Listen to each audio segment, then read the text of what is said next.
Hello students, NEET biology in brain channel में आप सभी का मोस्ट वेलकम।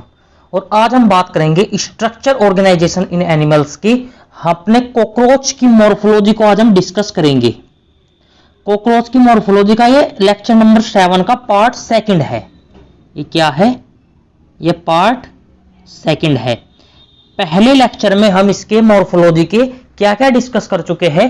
अब तक हमने बेसिक इंट्रोडक्शन को डिस्कस कर लिया है, एक्सोस्केलेटन को हमने पढ़ लिया है और हमने क्या पढ़ा था, हेड वाला पोर्शन हमने डिस्कस कर लिया था। आज हम डिस्कस करेंगे thorax, abdomen, wings, anal cerci, anal style को आज हम डिस्कस करने जा रहे हैं। और लास्ट लेक्चर में हमने सेगमेंट को भी डिस्कस कर लिया था। तो अब हम शुरुआत करेंगे अपने थोरैक्स वाले पोर्शन से। तो आइए शुरू करते हैं। हमने लास्ट लेक्चर में आपके सामने ये कॉकरोच का डायग्राम डिस्कस किया था। इसमें क्या है, ये कॉकरोच का ये होता है हेड और ये क्या है, थोरैक्स, और ये है हमारा एब्डोमेन। तो लास्ट लेक्चर में हम क्या डिस्कस कर चुके हैं, हम हेड वाला पोर्शन अपना डिस्कस कर चुके हैं। आज हम बात करेंगे थोरैक्स के बारे में। थोरैक्स के अंदर हमें कितने सेगमेंट देखने को मिलते हैं? थोरैक्स के अंदर हमें 1 2 3 थोरैक्स के अंदर हमें 3 सेगमेंट देखने को मिलते हैं। पहला सेगमेंट क्या कहलाता है? प्रोथोरैक्स, दूसरा मेसोथोरैक्स और तीसरा मेटाथोरैक्स कहलाता है। तो बच्चों, पहला सेगमेंट क्या कहलाता है हमारा?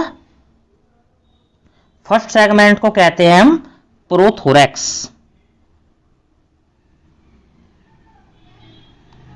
दूसरा मेसोथोरैक्स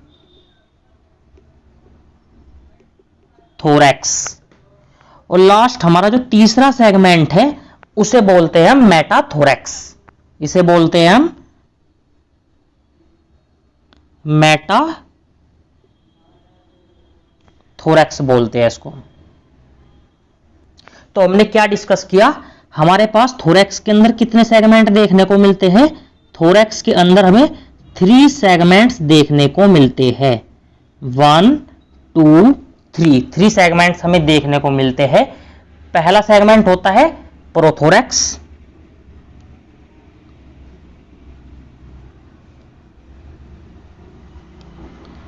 दूसरा मेसोथोरैक्स और तीसरा बोलते हैं मेटाथोरैक्स।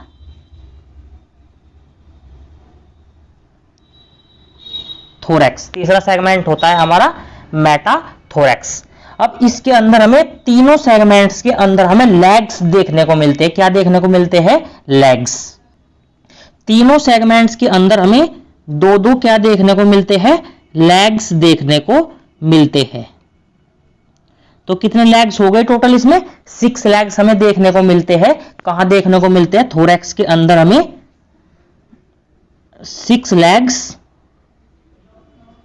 देखने को मिलते हैं। हर प्रोथोरैक्स में भी 2 लेग्स होते हैं। 2 लेग्स देखने को मिलते हैं हमें मेसोथोरैक्स में और 2 लेग्स हमें कहां देखने को मिलते हैं? मेटाथोरैक्स के अंदर भी हमें 2 लेग्स देखने को मिलते हैं। इसलिए हम आर्थ्रोपोडा के जो मेंबर्स होते हैं उन्हें क्या बोलते हैं? हम हेक्सापोडा। इसलिए क्या बोलते हैं इसे? हम हेक्सापोडा बोलते हैं।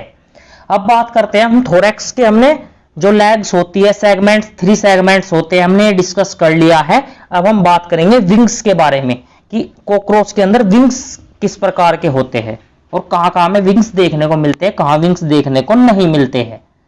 अब बात करते हैं कॉकरोच के अंदर हमें विंग्स कैसे देखने को मिलते हैं। तो ये क्या है हमारा? ये है हमारा प्रोथोरैक्स। तो याद रखना, जो प्रोथोरैक्स होता है उसके अंदर हमें विंग्स देखने को नहीं मिलते हैं।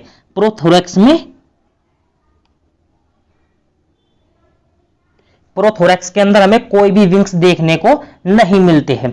और जो ये क्या है? दूसरा मेसोथोरैक्स होता है। ये क्या है?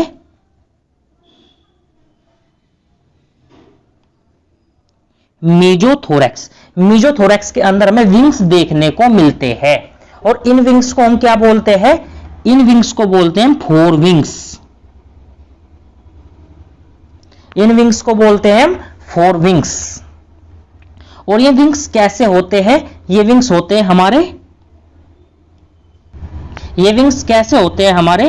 ये विंग्स होते हैं लॉन्ग, ये विंग्स होते हैं हमारे लॉन्ग, नैरो, और कैसे होते हैं ये थिक होते हैं, लॉन्ग नैरो थिक, लेदरी होते हैं। ये कैसे होते हैं विंग्स? ये लॉन्ग होते हैं, ये नैरो होते हैं, थिक होते हैं, लेदरी होते हैं और ओपैक होते हैं। ओपैक से मतलब है जिसके अंदर आर पार नहीं देख सकते हम। मीजोथोरैक्स के विंग कैसे होते हैं? ये फोर विंग बोलते हैं इनको हम। ये लॉन्ग होते हैं, ये नैरो होते हैं और ये थिक होते हैं। कैसे होते हैं ये थिक होते हैं, लेदरी होते हैं और ओपैक होते हैं।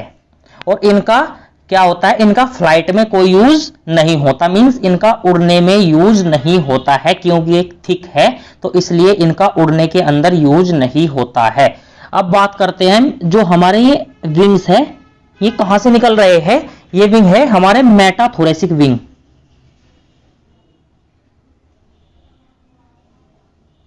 ये है हमारे मेटाथोरेसिक, इनको बोलते हैं मेटाथोरेसिक विंग्स। और जो मेटाथोरेसिक विंग्स होते हैं हमारे, इनको बोलते हैं हम हाइंड विंग्स। मेटाथोरेसिक विंग्स को बोलते हैं हम हाइंड विंग्स। और जो विंग्स होते हैं हमारे हाइंड विंग्स के, ये होते हैं थिन, ये होते हैं थिन, मेम्ब्रेनस होते हैं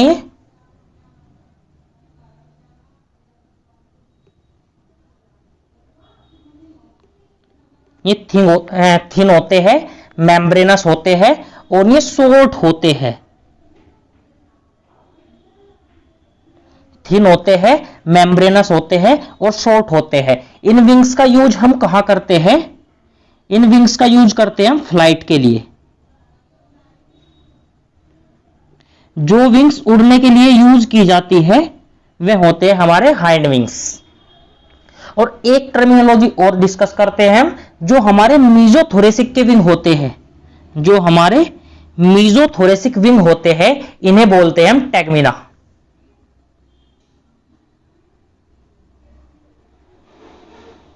इनको बोलते हैं हम टैगमिना। रेस्टिंग स्टेज में क्या होता है? जो हमारे मीजोथोरेसिक विंग है, जो हमारे मीजोथोरेसिक विंग है, वे मेटाथोरेसिक विंग्स जो हाइंड विंग्स होते हैं उनको कवर करके रखते हैं। उनको क्या करके रखते हैं? कवर करके रखते हैं। तो क्या होता है? हमने प्रोथोरैक्स के अंदर कोई विंग्स नहीं होता, मीजोथोरैक्स के अंदर विंग्स देखने को मिलते हैं, long narrow thick leathery opaque, जिसे बोलते हैं हम टैगमिना। और मेटाथोरैक्स के अंदर जो विंग्स होते हैं उन्हें बोलते हैं हम हाइंड विंग्स। ये कैसे होते हैं? थिन, मेम्ब्रेनस एंड शॉर्ट होते हैं। इनका यूज हम फ्लाइट के लिए करते हैं। आई होप आपको विंग्स अच्छे से समझ में आया होगा। इस डायग्राम के अंदर हमने अब तक क्या क्या चीज डिस्कस कर लिया है? हमने हेड वाले पोर्शन के अंदर क्या पढ़ा था? Filiform antennae. एंटीने क्या होते हैं? ये इसके अंदर सेंसरी रिसेप्टर देखने को मिलते हैं। ये क्या होते हैं? सेंसरी। हमने लास्ट लेक्चर में डिस्कस कर लिया है, जो एनवायरनमेंट को सेंस नहीं कर सकते हैं। कंपाउंड आइज क्या करती है? कंपाउंड आइज से हम विजन, कंपाउंड आइज हमारी विजन के लिए यूजफुल होती है। हेड कैसा होता है इसका? Triangular in shape. हेड कैसा होता है? Triangular in shape. एक प्रोनोटम देखने को मिलता है हेड वाले पोर्शन पे इसके हमें।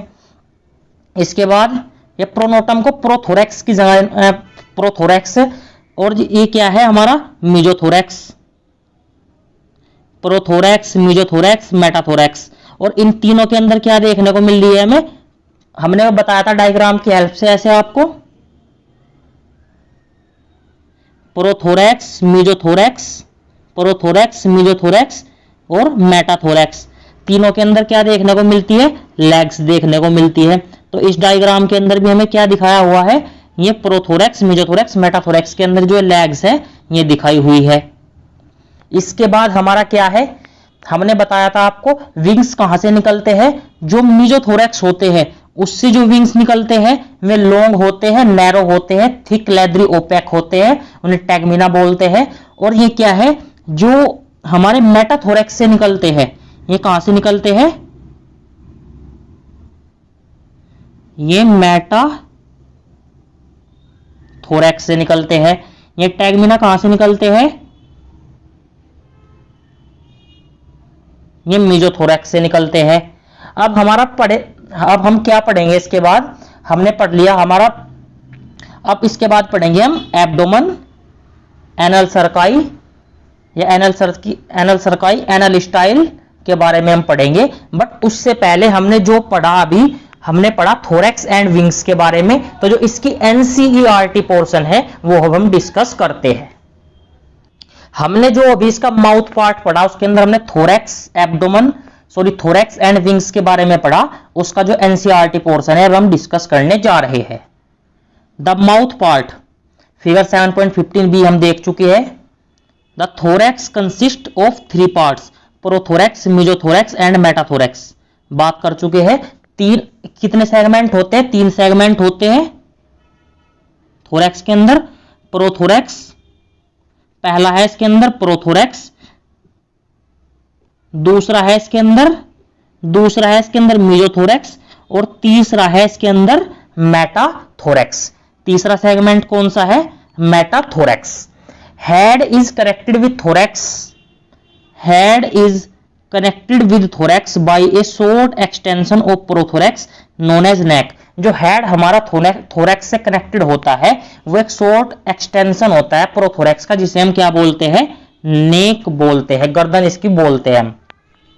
हमने आपको बताया each thorax segment bears a pairs of legs, कि हर थोरैक्स सेगमेंट के बीच में, हर थोरेसिक सेगमेंट पर हमें क्या देखने को मिलता है, ए पेयर ऑफ वॉकिंग लेग्स देखने को मिलता है। हमने बताया था आपको तीनों के अंदर क्या होते हैं, इनके लेग्स हमें देखने को मिलते हैं।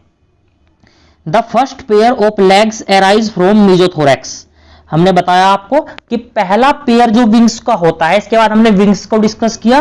पहला विंग्स कहां से निकलता है, मीजोथोरैक्स, और सेकंड पेयर विंग्स का निकलता है हमारा, वो निकलता है मेटाथोरैक्स से। क्योंकि प्रोथोरैक्स के अंदर क्या होते हैं, प्रोथोरैक्स में हमें विंग्स देखने को नहीं मिलते।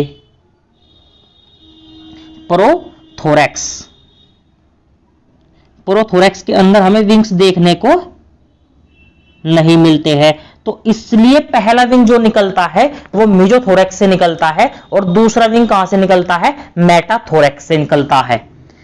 4 विंग्स को क्या बोलते हैं, मीजोथोरेसिक विंग्स। जो 4 विंग्स होते हैं हमारे मीजोथोरेसिक विंग, हमने बताया था उसे टैगमिना बोलते हैं। Tegmina are opaque dark leathery cover the hind wing when it rest, हमने आपको डिस्कस किया था। जब, क्योंकि वे कैसे होते हैं, जो 4 विंग्स होते हैं जिन्हें हम टैगमिना बोलते हैं, वे बहुत लंबे होते हैं, लॉन्ग होते हैं, वे लेदरी होते हैं, वे थिक होते हैं, फ्लाइट में कोई उनका खास रोल नहीं होता, और वे हाइंड विंग को कवर करके रखते हैं।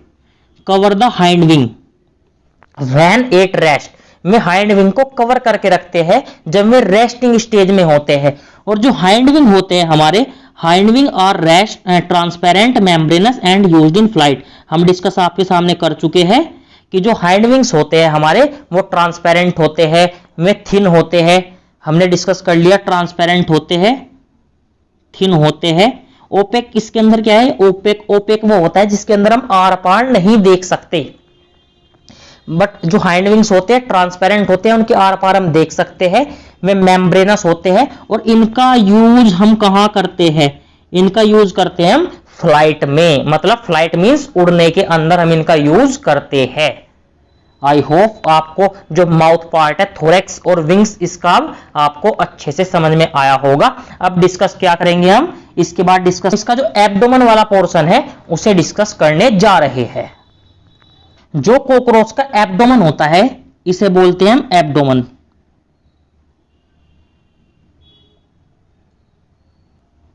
इसको बोलते हैं हम एब्डोमेन।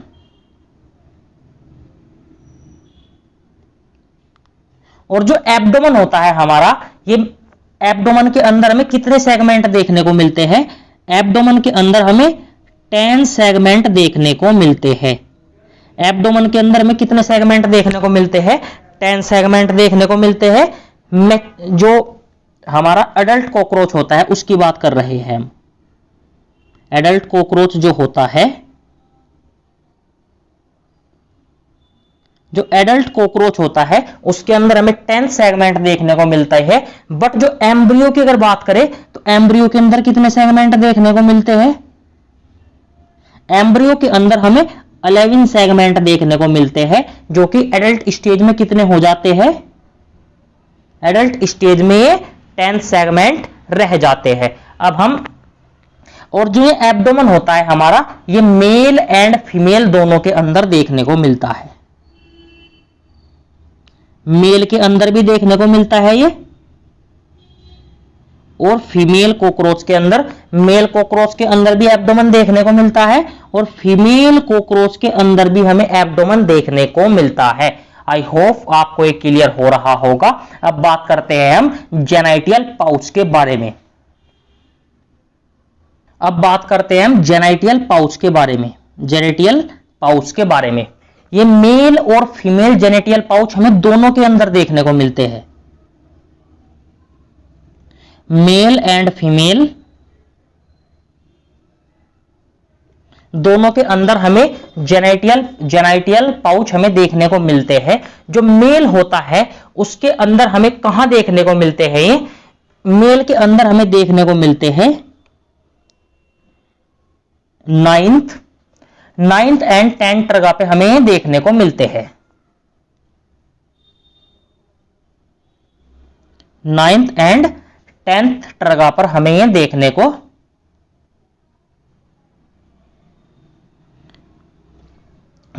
हमें मिलते हैं।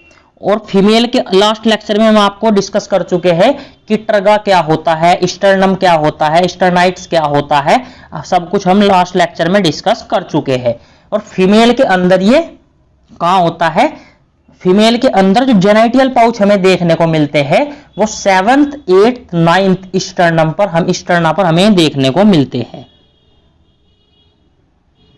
7th, 8th, 9th स्टर्ना पर हमें देखने को मिलते हैं। और जो 7th होता है, 7th सेगमेंट जो होता है स्टर्ना पर, इससे कैसा होता है? जो 7th स्टर्ना होता है ये बोट शेप होता है। 7th स्टर्ना हमारा बोट शेप होता है। और इसके अंदर हमें क्या देखने को मिलता है? इसके अंदर हमें क्या देखने को मिलता है? गोनोफोर। इसके अंदर हमें क्या देखने को मिलता है? गोनोफोर। और इसके अंदर क्या देखने को मिलता है हमें? Spermathecal pore. Spermathecal pore and collateral gland. And क्या देखने को मिलते हैं हमें इसके अंदर? इसके अंदर हमें कोलेक्टरल ग्लैंड देखने को मिलती है। अब बात करते हैं मेल के अंदर 9th एंड 10th ट्रगा हमने ये पढ़ा अभी। ये कैसा होता है? जो 10th ट्रगा होता है ये कैसा होता है हमारा? ये होता है डोर्सल। और ये 9th कैसा होता है? ये होता है हमारा वेंट्रल।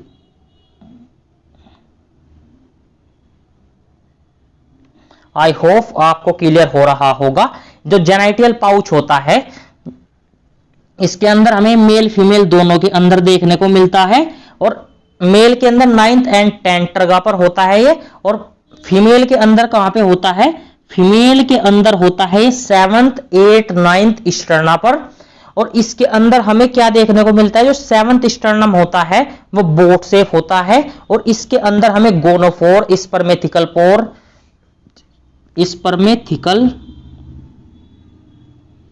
स्पर्मेथिकल पोर और कोलेक्टरल ग्लैंड हमें देखने को मिलती है। अब इसके बाद हम बात करते हैं एनल स्टाइल के बारे में, फिर बात करेंगे हम एनल सर्काई के बारे में। एनल सर्की या एनल सर्काई, प्रोनाउंसिएशन जो भी हो अपने आप समझ जाना बस। एनल सर्काई मेरे हिसाब से तो हमने आपको बताया कि एब्डोमेन के अंदर हमें कितने सेगमेंट देखने को मिलते हैं। एब्डोमेन के अंदर हमें 10 सेगमेंट देखने को मिलते हैं। एब्डोमेन के अंदर हमें 10 सेगमेंट देखने को मिलते हैं। और जो एनल स्टाइल होता है इसका रिलेशन किससे है? इसका रिलेशन है 9 सेगमेंट से।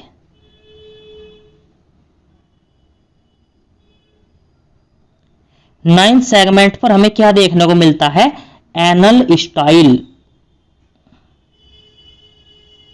और एनल स्टाइल जो होता है हमारा, एनल स्टाइल केवल और केवल मेल कॉकरोच के अंदर हमें देखने को मिलता है।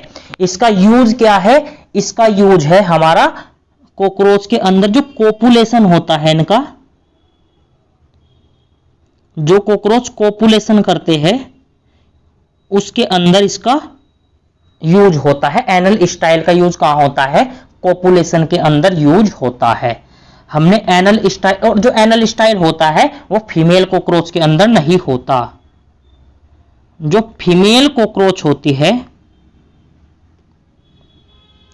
फीमेल कॉकरोच के अंदर एनल स्टाइल नहीं देखने को मिलता। अब बात करते हैं हम एनल सर्काई के बारे में। अब बात करते हैं हम एनल सर्की के बारे में। जो एनल सर्की होता है, एनल स्टाइल कहां से संबंधित था? वो किससे रिलेटेड था? एसोसिएटेड था वो 9th स्टर्नम से। बट जो एनल सर्की है वो 10th सेगमेंट से रिलेटेड है। एनल सर्काई किससे है? 10th segment. एनल सर्की हमें कहां देखने को मिलता है? ये 10th सेगमेंट पर देखने को मिलता है। और ये बोथ मेल एंड फीमेल दोनों के अंदर देखने को मिलता है। ये मेल कॉकरोच,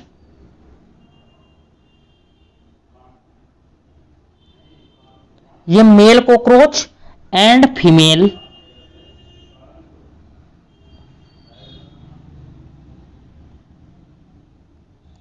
ये मेल एंड फीमेल कॉकरोच दोनों के अंदर हमें देखने को मिल सकता है। मेल एंड फीमेल कॉकरोच दोनों के अंदर देखने को मिलता है। कैसा होता है? हमारे पास जो 10 सेगमेंट होते हैं उस 10 सेगमेंट पर हमें कैसे देखने को मिलता है? उस 10 सेगमेंट पर हमें इसकी ऐसी शेप देखने को मिलती है। एनल जो सर्की होता है उसकी हमें ऐसी शेप देखने को मिलती है। 10th सेगमेंट पर देखने को मिलता है। मेल फीमेल कॉकरोच दोनों के अंदर ये हमें देखने को मिलता है।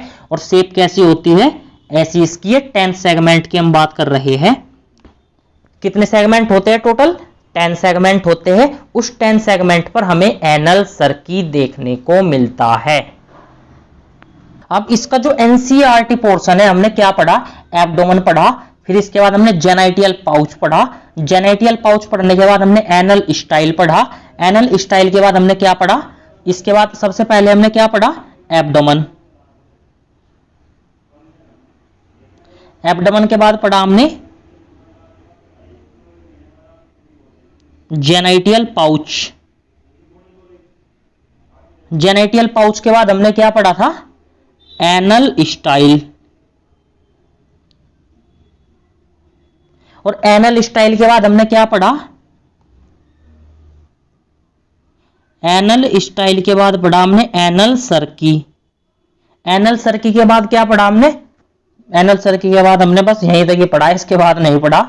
अब हम इसकी जो एनसीईआरटी पोर्शन है वो डिस्कस करने जा रहे हैं। The abdomen in both mails and females consist 10 segment. हमने आपको डिस्कस कर लिया है कि एब्डोमेन के अंदर 10 सेगमेंट होते हैं, क्योंकि हमने बताया थोरैक्स के अंदर 3, एब्डोमेन के अंदर 10। थोरैक्स के अंदर बताया हमने, एब्डोमेन के अंदर कितने सेगमेंट बताए थे? 10 सेगमेंट आपको हमने डिस्कस कर दिया है। 10 सेगमेंट होते हैं। थोरैक्स के अंदर 3, हेड के अंदर 1 सेगमेंट। ये बात चल रही है अडल्ट कॉकरोच के बारे में। In females the 7th sternum is boat shape. हमने आपको बताया था कि जो इसके अंदर जेनेटियल पाउच की ये बात चल रही है, जो 7th 8th स्टर्नम होते हैं वो क्या बनाते हैं? जेनेटियल पाउच को बनाते हैं। और जो 7th होता है कैसा होता है? बोट शेप होता है। Together with 8th and 9th sterna form A brood और जेनेटियल पाउच। ये क्या कह रहा है कि 8 एंड 9th स्टर्ना के साथ क्या बनाता है, ये ब्रूड और जेनेटियल पाउच बनाता है। whose anterior part consist female gonophore. इसके एंटीरियर पार्ट पे हमें क्या देखने को मिलते हैं, गोनोफोर देखने को मिलते हैं। हमने आपको बताया था क्या देखने को मिलता है, और स्पर्मेथिकल पोर और कोलेट्रल ग्लैंड हमें इसके अंदर देखने को मिलती है। और मेल्स के अंदर भी क्या होते हैं, मेल्स के अंदर भी जेनेटियल पाउच देखने को मिलते हैं। मेल के अंदर भी क्या होते हैं, जेनेटियल पाउच देखने को मिलते हैं। जेनेटियल पाउच और chamber lies at the hind end of abdomen. ये कहां देखने को मिलते हैं हमें, हिंड एंड पर, जो उसके पिछले वाला सिरा होता है, पिछले वाला एंड होता है, वहां पर हमें देखने को मिलते हैं। Bounded dorsally by 9th and 10th terga, हमने डिस्कस कर लिया है 9th and 10th terga. And ventrally by 9th sternum, ventrally कहां होते हैं, 9th स्टर्नम पर हमें देखने को मिलते हैं। It contain dorsally anus, ventral male genital pore and gonapophysis. It contain क्या होता है, इसमें डोर्सल पोर्शन पे इसके एनस देखने को मिलती है, वेंट्रल पोर्शन पे हम इसको मेल जेनेटियल गोनोफोर और गोनोपोफाइसिस हमें देखने को मिलता है। Male bear a pair of short thread like anal style which was absent in females. हमने आपको डिस्कस कर लिया है कि 9th स्टर्नम पर हमें क्या देखने को मिलता है, इसके 9th स्टर्नम पर हमें क्या देखने को मिलता है, एनल स्टाइल देखने को मिलता है। और ये एनल स्टाइल क्या है, एनल स्टाइल का काम क्या है, इसका यूज होता है कोपुलेशन के अंदर। कोपुलेशन के अंदर इसका क्या होता है, यूज होता है। In both sexes the 10 segment bears a pair of jointed filamentous structure called anal cerci. हमने आपको डिस्कस किया है कि 10 सेगमेंट पर हमें क्या देखने को मिलता है, इसके ऐसे एनल सर्काई हमें देखने को मिलते हैं, एनल सर्की हमें देखने को मिलते हैं। ये 10 सेगमेंट पर हमें देखने को मिलते हैं। आई होप हमने जो पूरा जो मॉर्फोलॉजी वाला पोर्शन है, ये हमने सब कुछ डिस्कस कर लिया है। अब अगले लेक्चर में हम इसके डाइजेस्टिव सिस्टम, रेस्पिरेटरी सिस्टम कैसा होता है, रिप्रोडक्टिव सिस्टम इसका कैसा होता है, उनके बारे में हम बात करेंगे। लास्ट लेक्चर में हमने क्या क्या डिस्कस किया था, लास्ट लेक्चर में हमने डिस्कस किया था कॉकरोच की जो बेसिक मॉर्फोलॉजी है, एक्सोस्केलेटन कैसा होता है, उसका हेड पोर्शन कैसा होता है, उसका एंटीने कैसा होता है, उसका माउथ पार्ट कैसा होता है। और हमने कॉकरोच का जो हम बात कर रहे हैं वो पेरिप्लेनेटा अमेरिकाना की बात कर रहे हैं, इसके साइज के बारे में डिस्कस किया था। आई होप आपको सब कुछ क्लियर हो रहा होगा। अगले लेक्चर में मिलते हैं हम डाइजेस्टिव सिस्टम, रेस्पिरेटरी सिस्टम वगैरह के साथ में। तो थैंक यू स्टूडेंट्स, मिलते हैं अगले लेक्चर में। हम अपने इसके कॉकरोच के हम डाइजेस्टिव, रेस्पिरेटरी सिस्टम वगैरह के बारे में पढ़ेंगे। और अब आपको क्या करना है, इससे रिलेटेड मैं दोनों जो मॉर्फोलॉजी के मैंने दोनों लेक्चर लिए हैं, इससे रिलेटेड मैं 25 से 30 क्वेश्चन आपको कराऊंगा जो कि एनसीईआरटी बेस होंगे, कंप्लीटली एनसीईआरटी बेस होंगे। हर प्रकार का क्वेश्चन आपको देखने को मिलेगा, एजर्सन रीजन वहां पर देखने को मिलेगा, पीवाईक्यू देखने को मिलेगा, और कैसे जो मैच द फॉलोइंग वाले हो गए, स्टेटमेंट बेस हो गए। हर प्रकार का क्वेश्चन, कहने का मतलब है हर प्रकार का क्वेश्चन आपको देखने को मिलेगा। तो थैंक यू बच्चों, मिलते हैं अगले लेक्चर में। All the very best.